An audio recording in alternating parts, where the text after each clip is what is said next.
sentenced to jail for 1 year and to the Utah State Prison for 5 years. And I didn't think I could ever feel clean again. Our ward had prayed for me. I prayed for myself. I was furious that God hadn't answered my prayers the way I wanted. One night, the little screw fell out of my glasses. I wore glasses then, which I had to have to read.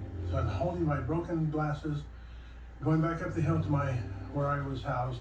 I got back to my cell and I was just distraught. Just before that, my father died. My dad was my hero. And I couldn't go to his funeral, and that really was hard.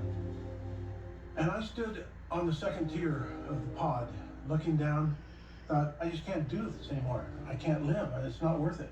And I looked down and I said, I wonder if I could just end it just jumping off of here. And I thought, no, it's not far enough.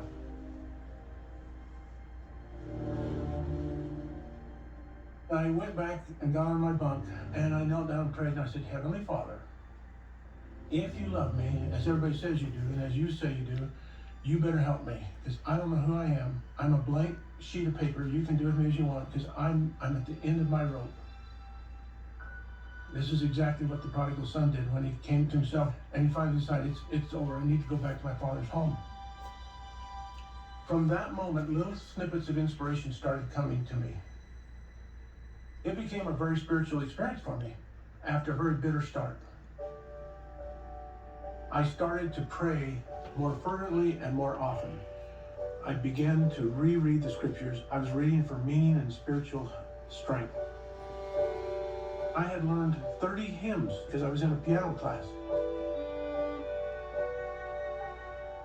I sent a letter to Elder Holland asking for a copy of one of his talks. One night, they called me out and said, Teddy, come to the control booth, and they had a book dedicated to all who seek hope. And it was a book from Elder Holland, which he had autographed, and a little personal note. And he said, I love you, John, keep it up.